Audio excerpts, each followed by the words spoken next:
Good morning students. आज जो हम आपके सिलेबस में एक ड्रामा बाय विलियम शेक्सपियर जो कि है जूलियस सीजर, जो कि विलियम शेक्सपियर ने लिखा है, उसके बारे में स्टडी करेंगे। आपके सिलेबस के अकॉर्डिंग इस जूलियस सीजर ड्रामा में से 10 मार्क्स के क्वेश्चंस आते हैं और एक बिग 150 वर्ड्स में एक क्वेश्चन करने के लिए आता है, जिसमें आपको दो चॉइसेस होती हैं, उसमें से एक क्वेश्चन अटैम्प्ट करना होता है। तो चूँकि इस बुक में से आपके 1 क्वेश्चन से ही आता है और बिल्कुल उसका जो इवेंट्स हैं और इनमें जो इंसिडेंट्स हुए हैं उससे रिलेटेड कोई क्वेश्चंस इस ड्रामा के अंतर्गत जूलियस सीजर में आपके क्वेश्चन पेपर में आता है। तो इसीलिए हम इस बुक की डिटेल्ड स्टडी ना करके इसमें से जो मेन समरी है, जो कैरेक्टर्स हैं, उनके बारे में स्टडी करेंगे और इसके जो क्वेश्चन आंसर है उसकी स्टडी करेंगे, उसके बारे में स्टडी करके करेंगे, जिससे कि आप एग्ज़ाम में आपका जो क्वेश्चन पेपर है वो अच्छे से अटैम्प्ट कर पाएंगे। तो सबसे पहले जो है ये बुक जूलियस सीजर, इसके आपकी बुक के अंदर पेज नंबर 17 है, जिसमें इस ड्रामा में और इस प्ले में जितने भी कैरेक्टर्स हैं उनके बारे में दिया गया है। जो मेन कैरेक्टर्स हैं उसके बारे में हम स्टडी कर लेते हैं कि इस जो ड्रामा में कितने कैरेक्टर्स हैं और क्या कौन किससे रिलेटेड है। तो हम पेज नंबर 17 पे अपना कैरेक्टर्स को स्टडी कर लेते हैं सबसे पहले। फिर हम एक्ट वाइज समरी स्टडी करेंगे कि हर एक्ट में किस क्या क्या समरी है। तो ये लिस्ट ऑफ कैरेक्टर्स दी गई है। सबसे मेन कैरेक्टर है जूलियस सीजर का, जिसके नाम पर इस ड्रामा का नाम रखा गया है, जो कि रोम का किंग है। Octavius Caesar टिमोर, after his death, टिमोर means hair, उत्तराधिकारी। जो जूलियस सीजर की डेथ हो जाती है उसके बाद जो उत्तराधिकारी उनमें से एक त्रिमूर्ति, थ्री पर्सन्स में से एक टिमोर में से वन है ऑक्टेवियस सीजर, दूसरा है Marcus Antony, again he is the टिमोर after his death. वो भी इसका 3 पर्सन्स में से एक उत्तराधिकारी, एक वन हेयर है मार्कस एंटोनियस। एंड देन है Emil Lepidus, he is also triumvir after his death. तो ये 3 कैरेक्टर्स हैं जो कि ट्रिमूवर हैं after the death of Julius Caesar. उसके बाद हैं सिजरो, पब्लिक्स, पॉपुलियस लेना, ये सेनेटर्स हैं। सेनेटर्स मतलब जो सोसाइटी है, जो संसद होती है, जैसे हमारे इंडिया में संसद है, वहाँ के जो मेंबर्स होते हैं रोम में, वहाँ उन्हें सेनेटर्स कहा जाता है। Marcus Brutus, conspirator against Caesar. तो मार्कस ब्रूटस जो होता है वो सीजर को किल करने में कॉन्स्पिरेसी करता है, मतलब साजिश करते हैं। Cassius again conspirator against Caesar, Casca conspirator against Caesar, Trebonius conspirator against Caesar, Ligarius conspirator against Caesar, Decius Brutus. ध्यान रखिएगा इस ड्रामा में 2 ब्रूटस हैं, मार्कस ब्रूटस जो कि सीजर के बहुत ही क्लोज होते हैं, और दूसरा डेशियस ब्रूटस जो कि जो सीजर उसके सेनेट हाउस का एक मेंबर होता है। तो मेन जो इस ड्रामा में मार्कस ब्रूटस के बारे में ज़्यादा बात की गई है, जो कि सीजर का क्लोज फ्रेंड है। Metellus Cimber, he is also conspirator against Caesar. Cinna conspirator against Caesar. ये इतने सारे जो पर्सन्स हैं, Marcus Brutus, Cassius, Casca, Trebonius, Ligarius, Decius Brutus, Metellus Cimber, Cinna, ये सभी जो हैं जूलियस सीजर को किल करने में कॉन्स्पिरेसी करते हैं, साजिश करते हैं, इसीलिए कॉन्स्पिरेटर्स हैं। फ्लेवियस एंड मार्गुलियस ट्रिब्यून है। ट्रिब्यून में जो विरोध करने वाला पर्सन होता है वो है जो विरोधी पार्टी का या अपोनेंट पार्टी का जो प्रोटेस्टर होता है वो हैं, या रिबेलियस पर्सन्स हैं, ये 2 हैं। आर्टिमिडियस असॉफिट ऑफ कैनाडोस, ये एक या विद्वान कह सकते हैं कि बहुत ही नॉलेजेबल पर्सन होते हैं। सूटसेयर होता है, सूटसेयर हम कह सकते हैं कि पंडित है, प्रीस्ट है, वो हैं जिनका नेम मेंशन नहीं है। चीना अ पोएट है, अनदर पोएट है। चीना है एक तो कॉन्स्पिरेटर अगेंस्ट सीजर, और चीना है एक जो पोएट है, तो 2 चीना है इसमें, Lucilius, Titinius, Messala, young, Cato and Volumnius friends हैं ब्रूटस एंड केशियस के। वेरो, क्लिटियस, क्लोडियस, टाटो, Lucius, Dardanius servants to Brutus हैं। पिंडारिस सर्वेंट टू केशियस है। और फिर द घोस्ट ऑफ सीजर आता है इस प्ले में। सेनेटर्स और दूसरे सेनेटर्स हैं, सिटीजन्स है, सोल्जर्स है, कॉमनर्स है, मीन्स कॉमन पीपल हैं, मैसेंजर्स हैं, सर्वेंट्स हैं, बहुत सारे कैरेक्टर्स हैं। कालपुर्निया है वाइफ टू सीजर, पोर्शिया है वाइफ टू ब्रूटस। इस पूरे प्ले या ड्रामा में सिर्फ 2 फीमेल कैरेक्टर हैं, जो कि कालपुर्निया जो कि सीजर की वाइफ है और पोर्शिया जो कि ब्रूटस की वाइफ है। बाकी सभी मेल कैरेक्टर्स हैं। तो ये सभी कैरेक्टर्स हैं, इनके बारे में ध्यान रखिएगा कि कौन कौन से मेन कैरेक्टर्स इसमें हैं। इसके अलावा जो नेक्स्ट पेज है उसमें जितने भी एक्ट्स हैं इस ड्रामा में 5 एक्ट्स हैं और उनमें सीन्स हैं। एक्ट 1 में 3 सीन हैं, एक्ट 2 में 4 सीन हैं, एक्ट 3 में 3 सीन है, एक्ट 4 में 3 सीन है, एक्ट 5 में 5 सीन्स है। और ये सीन कहाँ कहाँ प्ले किए गए हैं उसके बारे में डिस्क्रिप्शन दिया गया है, जिसके बारे में एक बार आप रीड आउट कर लीजिएगा कि act 1 scene 1 Rome a street में है, act 1 scene 2 a public place में है, act 1 scene 3 the same street में है, act 2 scene 1 Rome Brutus orchard में है, मतलब ब्रूटस के गार्डन में है, हाउस में है। एक्ट 2 सीन 2 के सीजर्स के हाउस में है। Act 2 scene 3 a street near the Capitol है। Act 2 scene 4 another part of the same street before the house of Brutus है। Act 3 scene 1 Rome before the Capitol the Senate sitting above. Act 3 scene 2 the forum. Act 3 scene 3 street में है। Act 4 scene 1 house in Rome में है। Act 4 scene 2 camp near सरदास before Brutus tent है। Act 4 scene 3 Brutus tent है। Act 5 scene 1 the plains of Philippi है। Act 5 scene 2 the same the field of battle है। और act 5 के scene 3 scene 4 scene 5 another part of the field में है। तो एक बार इनके बारे में भी थोड़ा लर्न कर लीजिएगा कि कौन सा एक्ट का कौन सा सीन कहाँ प्ले हुआ है, उसकी थोड़ी नॉलेज या स्टडी कर लीजिएगा, जिससे कि आपको ध्यान रहे कि कौन सा एक्ट कहाँ प्ले हुआ है। और कैरेक्टर्स के बारे में स्टडी करिएगा कि कौन सा कैरेक्टर्स कौन था, किसने क्या वर्क किया था या क्या रोल प्ले किया था। अब हम जो इस ड्रामा के हर एक्ट की समरी पढ़ेंगे, जो कि आपकी बुक में पेज नंबर 6 पे है, क्योंकि आपके ना तो इसमें से कोई शॉर्ट क्वेश्चंस आते हैं ना एक्सप्लेनेशन पूछा जाता है। एक बिग क्वेश्चन आता है जो कि 150 वर्ड्स का होता है, जो कि आपके 2 चॉइसेस में से एक आपको करना होता है।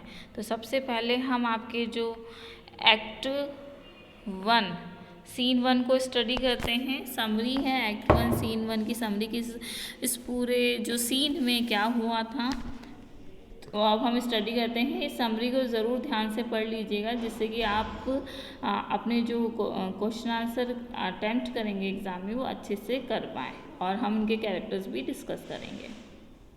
सो लेट्स स्टार्ट आवर प्ले और drama Julius Caesar by William Shakespeare. Act 1 Scene 1. The story opens on a street in Rome where 2 tribunes, Flavius and Marullus, disperse a crowd that has congregated to celebrate the return of the greatest ruler of the day, Julius Caesar. तो ये जो story है वो रोम की street में open होती है, जहाँ पे 2 ट्रिब्यून्स जो प्रोटेस्टर होते हैं, जिनका नेम है फ्लेवियस एंड मारुलस, वो क्राउड को डिस्पर्स मीन्स बिखेरना या स्कैटर्ड करना, वहाँ से भगा देते हैं, जो कि कॉन्ग्रीगेटेड मीन्स वो गैदर्ड हुए हैं। कॉन्ग्रीगेटेड मीन्स गैदर्ड होना, वो वहाँ पर गैदर्ड हुए हैं। कैरेक्टर्स बहुत सारे पीपल्स जो हैं वहाँ पे गैदर हुए हैं to celebrate the victory of Julius Caesar. Julius Caesar जो रोम का किंग है, वहाँ पे उसकी विक्ट्री को सेलिब्रेट करने के लिए गैदर्ड हुए हैं, जिन्हें कि फ्लेवियस एंड मारुलस जो ट्रिब्यून्स हैं वो डिस्पर्स कर देते हैं, स्कैटर्ड कर देते हैं। The tribunes, fearful of Caesar's ever increasing power, rebuked the assembled crowd for their short sightedness and fickle loyalty. और जो वो ट्रिब्यून्स हैं फ्लेवियस एंड मारूलस, वो सीज़र की जो इंक्रीजिंग पावर है, उसकी बढ़ती हुई जो पावर है, उससे डर के वहाँ पे जो असेंबल्ड क्राउड हैं उनकी जूलियस सीज़र की विक्ट्री को सेलिब्रेट करने के लिए उन्हें रिव्यू करते हैं, उन्हें डांटते हैं, फटकारते हैं उनकी शॉर्ट साइटेडनेस को, कि वो नहीं देख पा रहे हैं कि आगे आने वाले समय में क्या होगा। And fickle means changing attitude, जो उनका जो चेंज एटीट्यूड है कि पहले तो वो पॉम्पी किंग है उनको फेवर करते थे, अब जूलियस सीजर को फेवर कर रहे हैं। इस चेंजिंग एटीट्यूड को और चेंजिंग लॉयल्टीज़ को देख के वो ट्रिब्यून्स उन्हें रिव्यू करते हैं क्राउड को। Marullus reminds the cobbler and carpenter that Caesar has conquered another Roman, the noble Pompey। और जो मारूलस है वो जो दो कॉमनर पीपल होते हैं जिनमें से एक कॉबलर होता है, एक कारपेंटर होता है, उनके बीच में डिस्कशन होता है और उनको स्कोल्ड करता है कि वो भूल गए हैं कि जूलियस सीजर जो रोमन के बहुत ही नोबल पर्सन थे, जो नोबल पॉम्पी थे, उन पर विक्ट्री करके आ रहा है तो इसीलिए वो जूलियस सीजर को स्कोल्ड, जूलियस सीजर के लिए जो फेवर में क्राउड कलेक्ट हुआ है, गैदर हुआ है, उसे उन्हें स्कोल्ड कर रहे हैं। दे succeeded in dispersing crowd bye there hate speech. और वो जो ट्रिब्यून्स हैं फ्लेवियस एंड मारूलस, वो क्राउड को डिस्पर्स करने में, स्कैटर्ड करने में, बिखरने में सक्सेसफुल हो जाते हैं जो उनकी हेट स्पीच के द्वारा। हेट स्पीच किसके अगेंस्ट होती हैं? जूलियस सीजर के अगेंस्ट होती हैं। Flavius and Marullus remove the decoration that cover the public statue put in the welcome of Caesar. और जो फ्लेवियस और मारूलस होते हैं वो वहाँ पे जो पब्लिक प्लेस पे जूलियस सीजर के वेलकम के लिए जो भी डेकोरेशन किया होता है उसे रिमूव कर देते हैं, जो कि सीजर के वेलकम के लिए किया गया होता है पब्लिक स्टेचू पर। ये सीन 1 फिनिश होता है जहाँ पे ट्रिब्यून्स के बारे में बताया गया है, फ्लेवियस एंड मारूलस, और क्राउड है जिसमें कारपेंटर और कॉबलर के बारे में उनके बीच में डिस्कशन होता है, और जो कि जूलियस सीजर की विक्ट्री को सेलिब्रेट करने के लिए कलेक्ट हुए हैं। बट जो ट्रिब्यून्स हैं वो उन्हें वहाँ से भगा देते हैं, उनको डिस्पर्स कर देते हैं। अब एक्ट 1 का सीन 2 है जिसे हम स्टडी करते हैं। ये थोड़ा लॉन्ग सीन है।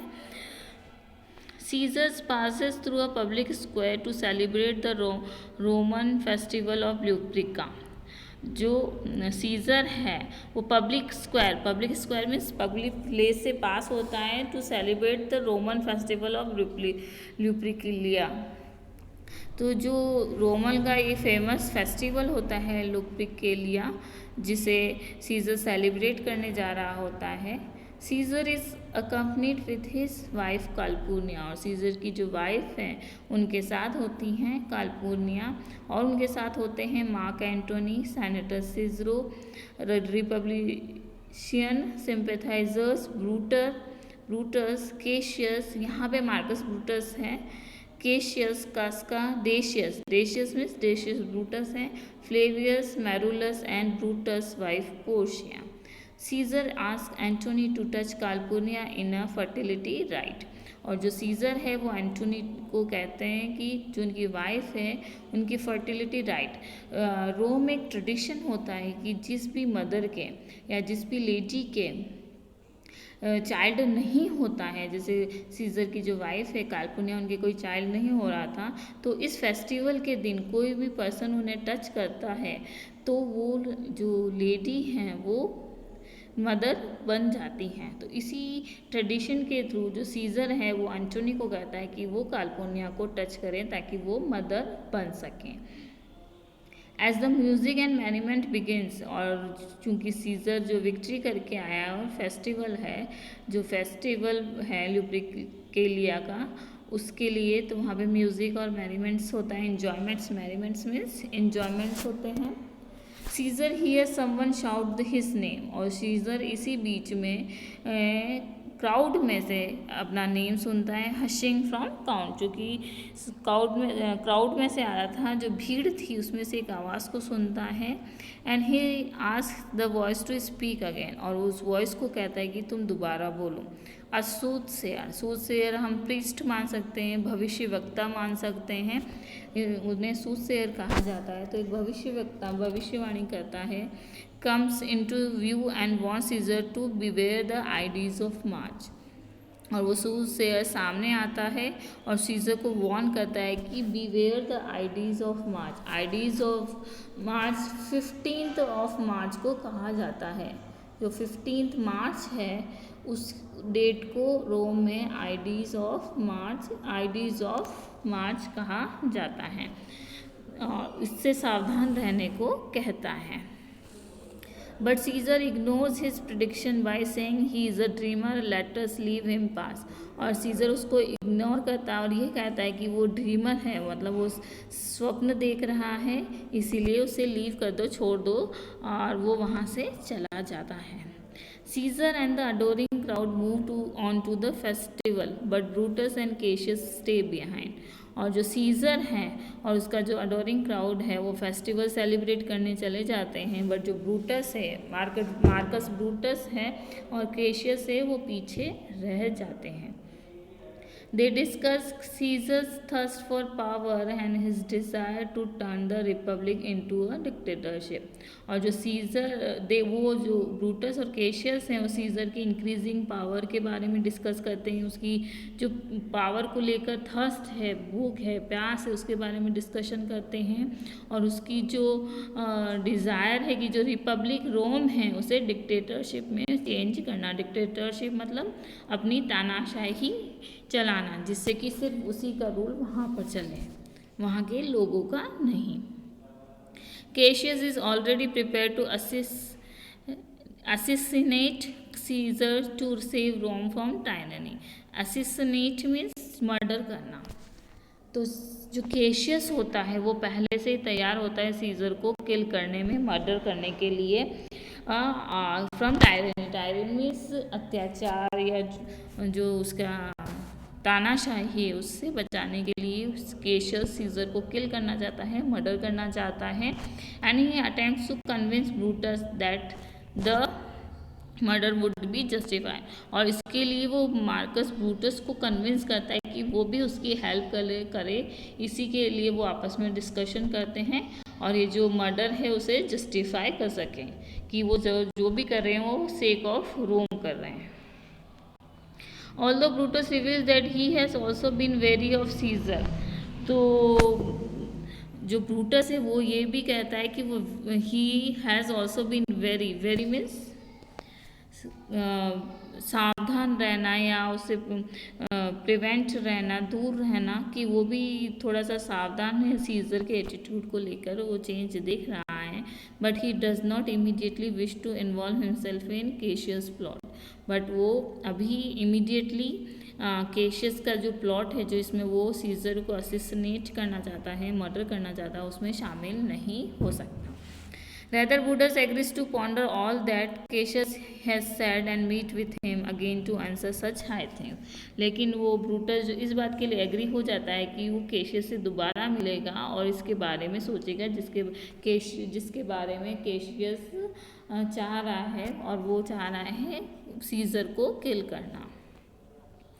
Caesar and his entourage return and Caesar shares with Antony that he mistrusts Cassius। और जो सीजर है और हिज एंटोरेज में उसकी जो पूरी उसके साथ जो सेनेट पर्सन्स होते हैं और जो रिपब्लिक होती है वो दोबारा आती है, और सीजर अपनी जो फीलिंग्स है वो एंटोनी को शेयर करता है और कहता है कि वो केशियस को मिसट्रस्ट करता है, केशियस को बिलीव नहीं करता। Antony assures Caesar that Cassius is a noble and trustworthy Roman, incapable of treachery। और जो एंटोनी है वो सीजर को अश्योर करता है कि केशियस बहुत ही नोबल पर्सन है, ट्रस्टवर्दी पर्सन है, और वो रोमन पीपल को या रोम को ट्रेचरी नहीं कर सकता, मतलब धोखा नहीं कर सकता, चीट नहीं कर सकता। But Caesar remains unconvinced, but Caesar इसके लिए कन्विंस नहीं होते। तो सीजर को पहले से ही केशियस पे डाउट होता है, इसीलिए वो ट्रस्ट नहीं करता।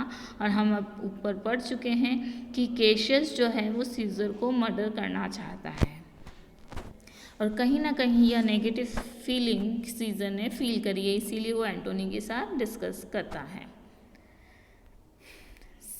Scissor and his train leave but Casca remains behind, और जो सीजर और उसके साथ जो पर्सन्स होते हैं वो वहाँ से चले जाते हैं, लेकिन उनके साथ कास्का होता है वो पीछे ही रह जाता है। Brutus pulls him by the cloak to converse with him. Cloak मतलब जो ड्रेसअप होता है रोम पीपल का, उस time loose kind of dress है जिसे लबादा कहते हैं, लूज ड्रेस है, उससे उसको खींचता है ब्रूटस कास्का को पीछे, क्योंकि वो उससे कुछ बात करना चाहता है।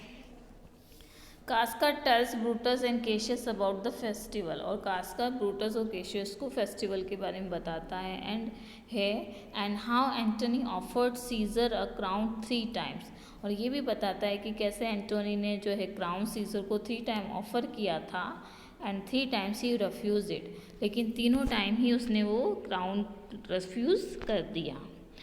But in Casca's opinion, Caesar only refused the crown to please the crowd.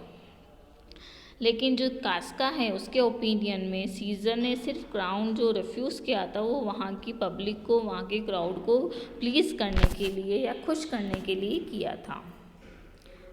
In fact, the people so loved the gesture that they uttered up such a dealing of stinking breath that it almost choked Caesar. और जो वहाँ के लोग थे वो उनको इतना प्यार करते थे, इतना जेस्चर दे रहे थे कि जो वहाँ के लोग वो जो speak up, uttered up means speak up कर रहे थे वो, and such a deal of stinking smelling breath, उससे जो सीजर होता है वो चौक हो जाता है, क्योंकि क्राउड इतना था तो सफोकेशन हो जाता है इससे सीजर, और उनका लव देख के जो सीजर है वो चौक हो जाता है। For he swounded and fell down at it, और वो स्वाउंडेड मीन्स फेंट हो जाता है, थोड़ा बेहोश सा होने लगता है। The act of fainting, swounded proper meaning is act of fainting, वो थोड़ा सा बेहोश होने लगता है और थोड़ी देर में वो नीचे गिर जाता है। तो वहाँ के क्राउड का प्यार देख के और उन क्राउड की जो इतना क्राउड के होने से, जो भीड़ के होने से जो सफोकेशन हो रही थी, इन दोनों के कारण जो सीजर का जो है चौक हो जाता है, उसकी ब्रीथ चौक हो जाती है और वो बेहोश हो जाता है। Casca finishes recounting Caesar's action at the festival and after declining a dinner invitation from Cassius bids the man farewell. और कास्का जो है सीजर के जो फेस्टिवल पे जो एक्शंस थे या जो एक्टिविटी हुई थी उन सब के बारे में बताता है, और केशियस का डिनर का इनविटेशन को डिक्लाइन करता है, मतलब मना करता है, and bids the man farewell. और जो मैन है यहाँ पे, मैन कौन कौन है, ब्रूटस और केशियस है, उन्हें बाय करके चला जाता है। Cassius feels Casca reports give them more evidence to suspect Caesar's desire to become king. और केशियस फील होता है कास्का की रिपोर्ट से, जो इन्फॉर्मेशन कास्का ने केशियस और ब्रूटस को दी थी, कि उससे फील होता है कि वो सीजर जो है वो बहुत ही ग्रीडी हो रहा है किंग बनने के लिए, बहुत ही डिज़ायर है उसे किंग बनने की। Brutus asks to meet Cassius again the next day and leaves him alone, और ब्रूटस केशियस को नेक्स्ट डे मिलने के लिए कहता है और वहाँ से चला जाता है। He ponders over the chances that Brutus will agree to join the plot or not. और जो केशियस होता है वो थोड़ा सस्पिशियस में होता है कि जो ब्रूटस है उसको प्लॉट कौन सा है, साजिश कौन सी है, कि वे लोग केशियस और जो दूसरे कॉन्स्पिरेटर्स हैं वो सीजर को असिसनेट करेंगे, मर्डर करेंगे, और उसमें ब्रूटस उनकी हेल्प करेगा या नहीं, इसके लिए सस्पिशियस होता है।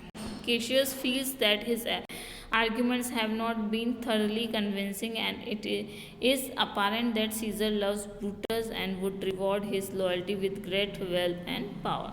और जो केशियस को ये फील होता है कि उसने जो आर्ग्यूमेंट किए सीज़र के खिलाफ ब्रूटस को कन्विंस करने के लिए, वो ज़्यादा इनफ नहीं थे, वो अच्छे से नहीं कन्विंस कर पाया ब्रूटस को। और ये भी सही है कि जो सीज़र है वो ब्रूटस को बहुत ही ज़्यादा लव करता है और उसे उसकी लॉयल्टी के लिए बहुत सारी वेल्थ, धन देगा और पावर देगा। पावर में उसे बहुत ही पोजीशन देगा अपनी सेनेट में। Thus Cassius concludes that he must help his own cause with a little trickery. तो केशियस ये सोचता है या इस बात पे अपना कंक्लूजन करता है कि उसे अपनी हेल्प खुद ही करनी होगी, इसके लिए उसे कुछ ट्रिक्स अपनानी पड़ेगी या चालाकी अपनानी पड़ेगी। He will fabricate a petition. Fabricate means वो invent in order to deceive. तो कुछ ऐसी चाल चलेगा या ऐसी पेटिशन में लेटर देना या लॉयल जो लीगैलिटीज़ होती है, ऐसा लेटर उसके वहाँ डालेगा या फैब्रिकेट करेगा, उसको चीट करेगा, pretending it is from the angry citizen. ऐसा लगेगा कि वो एंग्री सिटीजन से है, एंड डिमांडिंग सीजर्स डिपोजिशन, और ये डिमांड कराए कि सीजर्स डिपोजिशन मतलब सीजर को किंग के पद से हटाया जाए, सीजर को यहाँ से रिमूव किया जाए। And he will throw it in Brutus window, और वो उस पेटिशन को ब्रूटस की विंडो में डाल देगा। मतलब वो सभी को चीट करना चाह रहा है। अगर ब्रूटस उसकी हेल्प नहीं करेगा केशियस की, तो वो उस एक पेटिशन बनाएगा लोगों को चीट करने के लिए, ब्रूटस को चीट करने के लिए, और ये ऐसा शो करेगा कि जो वहाँ के सिटीजन्स है वो बहुत एंग्री है और उसे वो ब्रूटस की विंडो में थ्रो कर देगा। तो ये एक्ट का ये सीन 2 है, थोड़ा इम्पॉर्टेंट है क्योंकि इसमें हम देखते हैं कि जो सीजर को सूद से वॉर्न करता है आइडियस ऑफ मास से, केशियस प्लॉटिंग करता है अगेंस्ट सीजर और वो ब्रूटस को कन्विंस करना चाहता है। सीजर को भी मिसट्रस्ट होता है केशियस पे, और बट एंटोनी उसको अश्योर करता है कि केशियस कभी भी चीट नहीं कर सकता। और सीजर यहाँ पर जो अपने क्राउन है उसको 3 बार रिफ्यूज़ करता है, कि वो मना करता है कि वो क्राउन नहीं लेगा, वो लोगों को खुश देखना चाहता है। तो ये एक्ट का ये सीन तो इस प्ले को आगे बढ़ाने में, प्ले को अंडरस्टैंड करने में बहुत ही इम्पॉर्टेंट है। और यहाँ पे हमें ये भी पता चलता है कि केशियस इतना इम्पेशेंट है टू किल सीजर कि वो इसके लिए कुछ भी करने को तैयार है, किसी के साथ भी चीटिंग करने को तैयार है। तो इस एक्ट की ये सीन एक्ट 1 के सीन 2 को आप तो उसकी समरी को आप थोड़ा ध्यान से स्टडी करेगा। अब हम देखते हैं एक्ट 1 सीन 3 जिसके जो कि the scene 3 opens amidst a great storm in the dark night. और ये जो सीन ओपन होता है, एडमिस्ट मीन्स मिडल ऑफ, बीच में, ये ओपन होता है डार्क नाइट में, जहाँ की तूफान आ रहा होता है, स्टॉर्म आ रहा होता है। Scene thunder shakes the foundation of Rome, और ऐसा फील रहा होता है कि ये जो थंडर है वो रोम की जड़ों को हिला देगा। And lightning slices through the night sky, और ये लाइटनिंग जो बिजली चमक रही है वो इस पूरे नाइट स्काई को चीर देंगी, स्लाइसेस मीन्स पीसेस में तोड़ देंगी। इतना हैवी थंडर और लाइटनिंग की पोजीशन होती है, इतना हैवी स्टॉर्म होता है कि बहुत ही ऐसा लग रहा था कि जैसे कयामत की कोई दिन आ गया हो, कयामत की कोई रात हो। कास्का appears with his sword drawn and sees Caesar coming towards him. कास्का जो इस सीन में अपीयर होता है वो अपनी स्वॉर्ड को बाहर निकालता है और देखता है कि सिजरो उसकी तरफ आ रहा है। Casca speaks of the omens he was witness of the stormy night, और कास्का जो है ओमेंस मीन्स अपशगुन की जो बात होती है उसे कहते हैं अपशगुन, जिसे कहते हैं सुपरस्टिशियसनेस, जिसे कहते हैं अंधविश्वास, जिसे कहते हैं, उन्हें ओमेंस कहा गया है। और इस प्ले में ओमेंस का बहुत ही बड़ा रोल है। सुपरस्टिशंस का बहुत ही बड़ा रोल है। तो ध्यान से देखिएगा क्या क्या वुमेन्स वो डिस्कस कर रहा है। Including wild beast roaming the capital, वो ये देखता है कि वाइल्ड बीस्ट एक जंगली जो जानवर है वो roaming the capital means capital में, कैपिटल यहाँ पे प्लेस है, सेनेट हाउस है जिसे कैपिटल कहा गया है, वहाँ पे घूम रहा है। और मैन ऑन फायर, और लोगों में आग जल रही है, सभी लोग गुस्से में जल रहे हैं।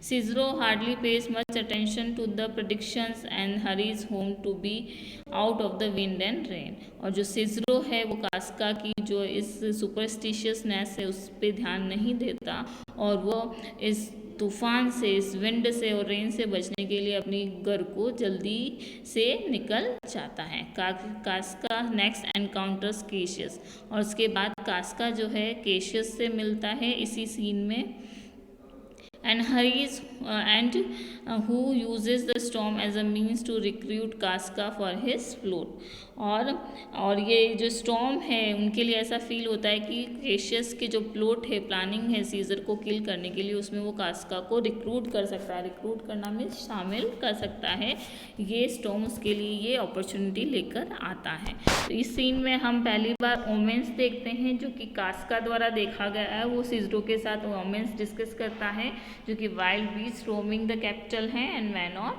फायर है। और केशियस कास्का को अपनी प्लानिंग में, प्लॉटिंग में अगेंस्ट सीजर शामिल रिक्रूट करना चाहता है। Another conspirator named China arrives and Cassius tell him that Casca is their newest confidant। और जो अब दूसरा कॉन्स्पिरेटर है चीना, जिसके बारे में हमने कैरेक्टर लिस्ट में पढ़ा था, वो आता है, अपीयर होता है, और केशियस उसको कहता है कि कास्का भी उनके साथ प्लानिंग में शामिल है, हो गया है। Then Cassius instruct Cinna to throw the petition into Brutus window and meet him. और जो केशियस है वो चीना को कहता है कि ये पेटिशन जिसके बारे में हमें एक्ट 2 में पढ़ा, एक्ट 1 के सीन 2 में पढ़ा था, उसमें वो एक पेटिशन लिखता है जिसे कि वो ब्रूटस की विंडो में थ्रो करने के लिए कहता है और उससे मिलने के लिए कहता है चीना को। The conspirator and the other conspirator at Pompey's theatre. और जो दूसरा कॉन्स्पिरेटर यहाँ पे है कास्का, उसे पॉम्पीज थिएटर जाने के लिए कहता है। तो यहाँ पर और दूसरे कॉन्स्पिरेटर्स से हम मिलते हैं जिनमें कि कास्का है, सिजरो है एंड केशियस है और चीना है, जो कि सभी जो जूलियस सीजर है उसको किल करने आया, उसके अगेंस्ट प्लानिंग करते हैं, प्लॉटिंग करते हैं। और फर्स्ट टाइम हम ओमेंस के बारे में इस सीन में डिस्कस करते हैं। अब इस वीडियो में हम इतना ही स्टडी करेंगे, बाकी के एक्ट हम नेक्स्ट वीडियो में स्टडी करेंगे। आई होप आपको अभी तक यहाँ तक क्लियर हो गया होगा कि इस प्ले में क्या शो किया गया है।